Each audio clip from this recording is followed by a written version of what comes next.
രാജ്യത്തെ പഞ്ചായത്ത് അധ്യക്ഷന്മാരുമായി വീഡിയോ കോൺഫറൻസിലൂടെ സംസാരിക്കുക. 1.25 लाख से ज्यादा पंचायतों तक ब्रॉडबैंड पहुंच चुका है. इतना ही नहीं, गांवों में कॉमन सर्विस सेंटरों की संख्या भी 3 लाख को पार कर रही है. सरकार ने भारत में ही मोबाइल बनाने का जो अभियान चलाया हुआ है, उसी का नतीजा है कि आज गांव-गांव तक कम कीमत वाले स्मार्टफोन पहुंच चुके हैं. ये जो आज इतने बड़े पैमाने पर वीडियो कॉन्फ्रेंस हो रही है, लाखों लोग जुड़े हैं, इसमें इन सारी बातों का बहुत बड़ा योगदान है. साथियों, गांव के इंफ्रास्ट्रक्चर को मजबूत करने के लिए, शहरों और गांवों में दूरी को कम करने के लिए आज सरकार द्वारा 2 बड़े प्रोजेक्ट शुरू किए गए हैं. अभी जो वीडियो फिल्म चल रही है, उसमें आपने देखा है, एक है ई ग्राम स्वराज और दूसरा ऐप है, और दूसरी ऐप की विशेषता है हर ग्रामवासी के लिए उसमें स्वामित्व योजना की शुरुआत. ई ग्राम स्वराज यानी simplified work based accounting application for Panchayati Raj. ये एक प्रकार से ग्राम पंचायतों के संपूर्ण डिजिटलीकरण की तरफ एक बड़ा कदम है. ये भविष्य में ग्राम पंचायत के अलग अलग कामों का लेखा जोखा रखने वाला सिंगल प्लेटफॉर्म बनेगा. अब अलग अलग एप्लीकेशंस में अलग अलग काम करने की कोई जरूरत आपको नहीं पड़ेगी. जैसा अभी बताया गया, इस पोर्टल पर, इस ऐप पर पंचायत के विकास कार्य की डिटेल, उससे लेकर के उसके लिए तय किए गए फंड, उस फंड का कहां खर्च हुआ, उसकी भी जानकारियां, ये सारी बातें उसमें उपलब्ध रहेगी. इसके जरिए गांव का कोई भी नागरिक अपनी ग्राम पंचायत में क्या चल रहा है, क्या कामकाज हो रहा है, काम कहां तक पहुंचा है, सारी चीजें अपने मोबाइल पर से जान पाएगा, जानकारी रख पाएगा. इससे ग्राम पंचायतों में पारदर्शिता, ट्रांसपेरेंसी भी बढ़ेगी, रिकॉर्ड रखने का काम भी बहुत सरल हो जाएगा, और प्रोजेक्ट की प्लानिंग से लेकर कंप्लीशन की प्रक्रिया भी तेज होगी. आप कल्पना कर सकते हैं, ई ग्राम स्वराज के माध्यम से आप सभी को कितनी बड़ी शक्ति मिलने जा रही है. साथियों, गांवों में प्रॉपर्टी को लेकर के, संपत्ति को लेकर जो स्थिति रहती है, वो आप सभी भली भांति जानते हैं. स्वामित्व योजना इसी को ठीक करने का एक प्रयास है. इस योजना के तहत देश के सभी गांवों में आवासों की ड्रोन के माध्यम से पूरे गांव की एक एक संपत्ति की मैपिंग की जाएगी. इसके बाद गांव के लोगों को उस संपत्ति का, उस प्रॉपर्टी का एक मालिकाना प्रमाण पत्र यानी टाइटल डीड दिया जाएगा. स्वामित्व योजना से गांव के लोगों को एक नहीं, अनेक लाभ होंगे. पहला तो यह कि प्रॉपर्टी को लेकर जो भ्रम की स्थिति रहती है वो दूर हो जाएगी, झगड़े खत्म हो जाएंगे। दूसरा, इससे गांव में विकास योजनाओं की बेहतर प्लानिंग में और ज्यादा मदद मिलेगी। इसका एक और बड़ा लाभ ये होगा कि इससे शहरों की ही तरह गांव में भी आप बैंकों से लोन ले सकते हैं। लोन लेने का रास्ता भी आसान हो जाएगा। जब आपके पास स्वामित्व होगा तो उस संपत्ति के आधार पर आप बैंक से लोन ले सकते हैं, जो जीवन में बहुत काम आ सकती है। साथियों,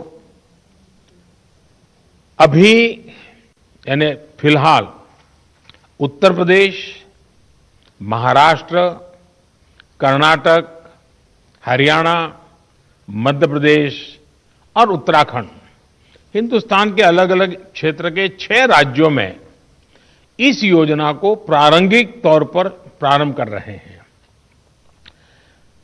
और जब काम करेंगे तो अनुभव आएगा, उसमें कमियां क्या है वो ध्यान में आएगी, गलतियां क्या है वो ध्यान में आएगी और उसको ठीक करना होगा। और जब ठीक हो जाएगी, उसका सुधार हो जाएगा, उसके बाद ये योजना हिंदुस्तान के हर गांव में लागू की जाएगी। साथियों, कभी कभी मुझे लगता है कि जीवन की सच्ची शिक्षा की कसौटी, उसकी परीक्षा संकट के समय ही होती है। अगर आप प्रोटेक्टिव एनवायरनमेंट में हैं, चारों तरफ से संभले हुए हैं, कोई दिक्कत नहीं है, कोई कष्ट नहीं है, तो आप में सामर्थ्य है कि नहीं इसका पता ही नहीं चलता। बहुत देखरेख भरे माहौल में सच्ची शिक्षा का पता कभी नहीं चलता, सच्चे सामर्थ्य का भी पता नहीं चलता है। इस कोरोना संकट ने दिखा दिया है कि देश के गांव में रहने वाले लोग, भले ही उन्होंने बड़ी बड़ी और नामी यूनिवर्सिटी में शिक्षा न ली हो, लेकिन इस दौरान उन्होंने, मतलब आप सब ने अपने संस्कारों, अपनी परंपराओं की शिक्षा के अद्भुत दर्शन कराए हैं। गांवों से जो अपडेट आ रहा है, जो जानकारी आ रही है, वो बड़े बड़े विद्वानों के लिए भी प्रेरणा देने वाली बातें हैं। मेरे साथियों, ये काम आपने किया है, आपके गांव के प्रत्येक नागरिक ने किया है, माताओं बहनों ने किया है, मेरे आदिवासी भाई बहनों ने, खेत खलिहान में काम करने वालों ने, फसल कटाई और बुआई में जुटे साथियों ने देश को प्रेरणा देने वाला अद्भुत काम आपने किया है। और इसलिए मैं हिंदुस्तान के हर गांव को, हर गांव वासियों को प्रणाम करता हूं। आप सभी ने दुनिया को बहुत सरल शब्दों में मंत्र दिया है और मैं मानता हूं हमारे देश के हर कोने में आपका दिया हुआ ये मंत्र बहुत काम आएगा। आपने बड़े सिंपल शब्दों में ने कह दिया, न सोशल डिस्टेंसिंग का शब्द प्रयोग किया, न लॉकडाउन का शब्द का प्रयोग किया, बड़े बड़े शब्दों का प्रयोग नहीं किया। आपने सिंपल सा मैसेज दे दिया, 2 गज दूरी का, 2 गज दूरी का, या कहें 2 गज देह की दूरी का। इस मंत्र के पालन पर गांवों ने बहुत अद्भुत काम किया है।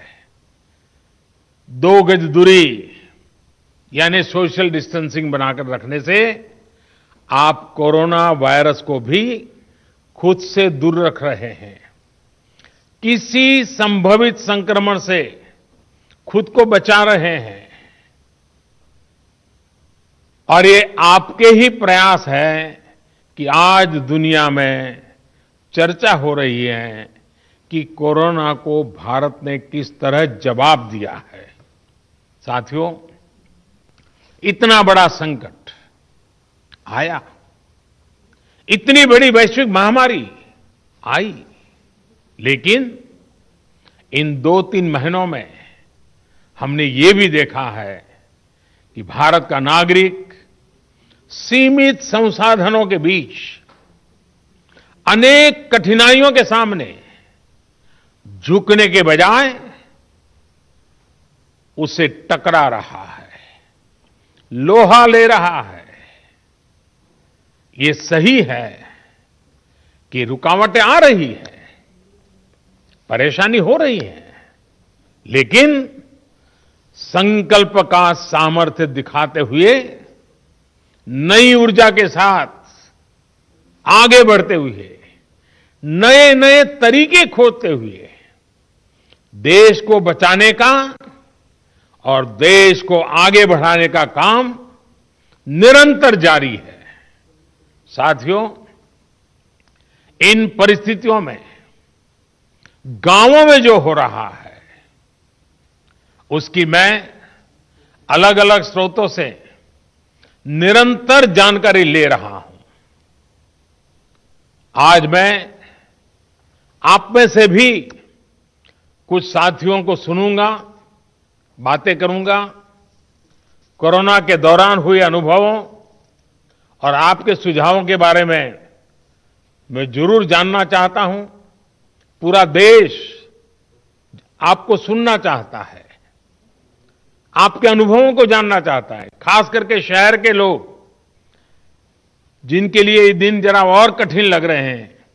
गांव वालों ने रास्ता दिखाया है कि इस कठिनाइयों में भी कैसे उमंग और उत्साह के साथ जिया जाता है। आइए हम चर्चा का सिलसिला शुरू करते हैं। मुझे बताया गया है कि हमें सबसे पहले जम्मू कश्मीर चलना है। भाई मोहम्मद इकबाल जम्मू कश्मीर के बारामूला से जुड़े रहे हैं। ये ब्लॉक पंचायत नारवाव के चेयरमैन है। संस्थानी की जमीन। इकबाल जी नमस्कार। नमस्कार सर, मैं पहले जम्मू कश्मीर से डिस्ट्रिक्ट बारामूला और ब्लॉक नारवाल से आपको बहुत हार्दिक दिल से अभिनंदन करता हूं और आज इस अवसर ഇടവേള